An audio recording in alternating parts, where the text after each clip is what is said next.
America is still by far, even today, the most successful, the most powerful society in human history. And the Americans have achieved things that nobody else has accomplished. And I give you one example, right? America is the only country that has sent a man to the moon.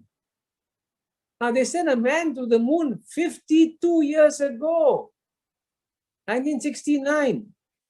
Now, after 52 years, no country can send a man to the moon, right? No, Soviet Union couldn't, Germany cannot, Japan cannot, the British cannot, and China will take a long time before it can send a man to the moon. You can see how far advanced the United States is in many areas. So it would be a mistake for China to underestimate the United States. The United States is a very strong, powerful country.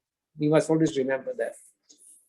But if it's a mistake for China to underestimate America, it's an equally big mistake for America to underestimate China.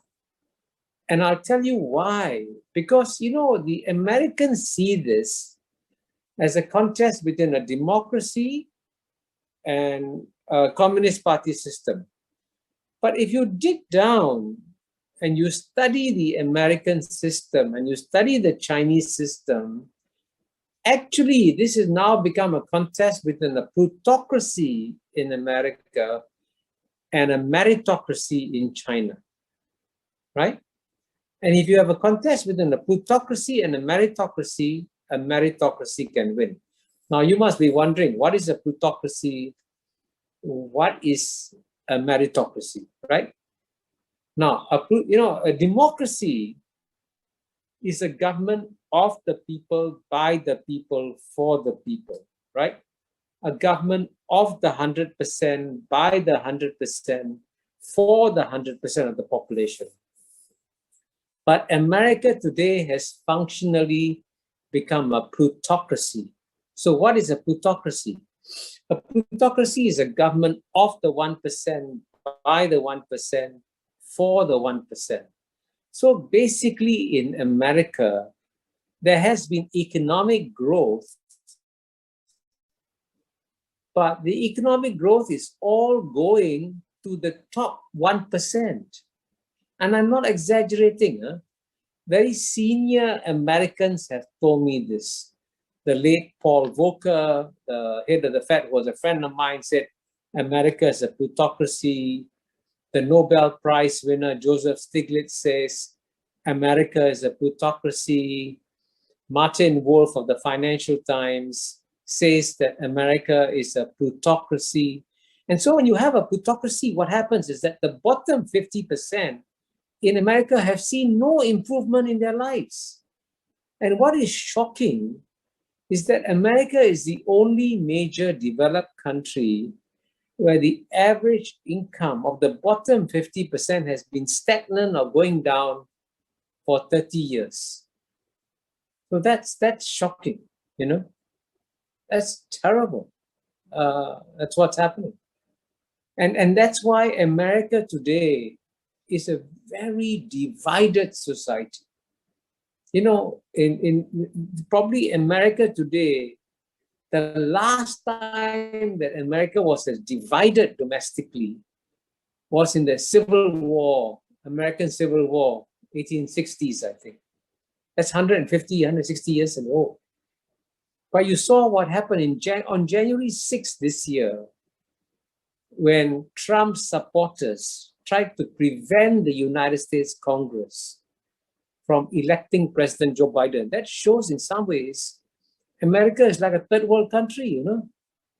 This is supposed to happen in third world countries, not first world countries. But what happened on January 6th is really a sign of how divided America has become. And that's the result of having become a plutocracy. And by contrast, China has become a meritocracy because in China, the quality of mind of the people running China today is the highest it has been And that's because it has a lot of Golka institutes. It has a lot of institutes training people in China. And many of them come from the Chinese Communist Party. And you know, to join the Chinese Communist Party is very difficult. It's not easy. You know, when I was doing research for my book, Has China Won, one of my research assistants in New York, when I was in New York at Columbia University, my research assistant was a young lady from China.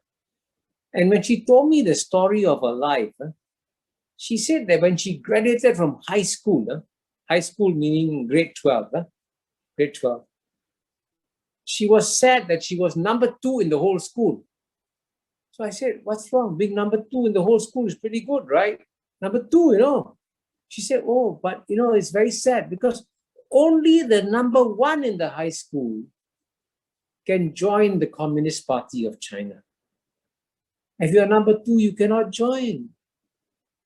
So can you imagine the brain power of the people in the Chinese Communist Party? You have to be the top of the school to get into the party. And therefore, the Chinese Communist Party has got some of the best functioning minds in China. And therefore, they have become very, very competent.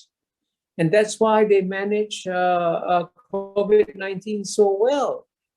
And by the way, you know, they learned this, the idea of meritocracy, they learned from many countries, but they learned especially from Singapore.